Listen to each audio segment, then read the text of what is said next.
Welcome to STJ cricket expert. MI versus PBKS జరుగుతుంది.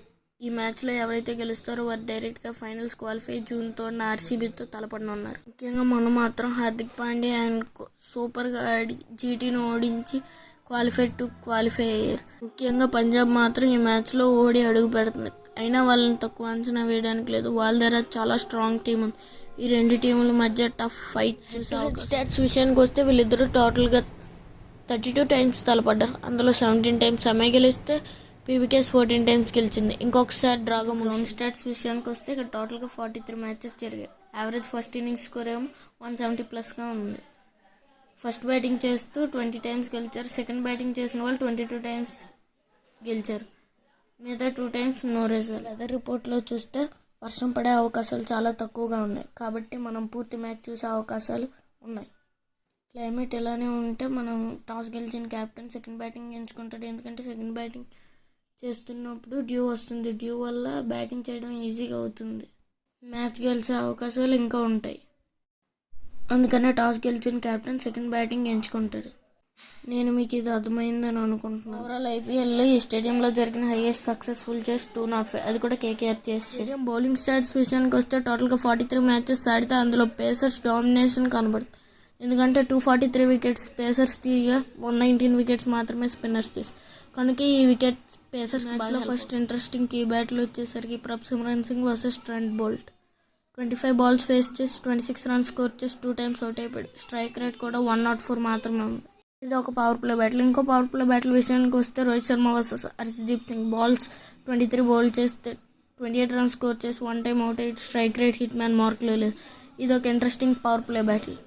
ఇంకోటి Hardik Pandya versus Yuzvendra Chahal. 74 balls bowl చేస్తే 71 runs కేవలం స్కోర్ చేసి 4 టైమ్స్ అవుట్ అయిపోయాడు.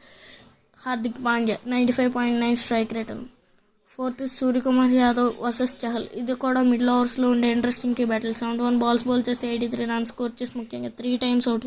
స్ట్రైక్ రేట్ కూడా కేవలం 116.5 మాత్రమే ఉంది. ఇంకో key battle Prabhsimran Singh versus Bumrah. 2 balls face చేసి 0 రన్స్ కొట్టి ఒకసారి అవుట్ అయిపోయి స్ట్రైక్ రేట్ కూడా 0. పైగా ఈ మ్యాచ్కి యుజ్వేంద్ర చహల్ ఆడుతాడో ఆడో తెలియదు. ఒకవేళ ఆడకపోతే అది ఎంఐకి చాలా అడ్వాంటేజ్. 11 విషయానికి వస్తే ఎంఐ ఓపెనర్స్గా రోహిత్ అండ్ బెయిర్స్టో, పీబీకేఎస్ ఓపెనర్స్గా ప్రియాంశ్ ఆర్య అండ్ ప్రభ్సిమ్రన్ బరిలోకి దిగే అవకాశాలు ఉన్నాయి.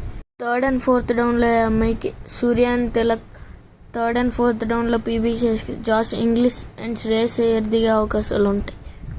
మ్యాచ్లో సూర్య బాగా ఆడితే ఎంఐ వాళ్ళకి చాలా బెనిఫిట్. 5th and 6th డౌన్లో హార్దిక్ పాండ్యా అండ్ అమన్దీప్ చాలా మంచిగా ఫినిషెస్ ఇచ్చారు. అటువైపు Nehal Wadhera and Shashank Singh true combination.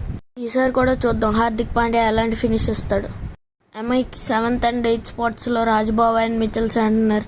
పీబీకేఎస్కి 7th and 8th స్పాట్స్లో Marcus Stoinis and Azmatullah ఓమర్జా. పీబీకేఎస్కి all-rounders చాలా బాగున్నారు. 9th and 10th స్పాట్స్లో ఎంఐకి bolt and Bumrah. పీబీకేఎస్కి Harpreet Brar and Harshdeep Singh. మొన్నట్లాగే ఈ మ్యాచ్లో కూడా బుమ్రా చాలా ఇంపార్టెంట్ రోల్ ప్లే చేస్తున్నాడు. 10th స్పాట్లో ఎంఐకి అశ్విని కుమార్ అండ్ పీబీకేఎస్కి జేమిసన్. ఇంపాక్ట్ ప్లేయర్గా ఇరు జట్లకు Richard Gleeson and Vyshak Vijay Kumar బరిలోకి దిగే అవకాశాలు చాలా ఉన్నాయి. అందుకే మీకు ఈ రెండు టీమ్స్లో ఏ టీం ప్లేయింగ్ 11 నచ్చిందో కింద కామెంట్ చేయండి.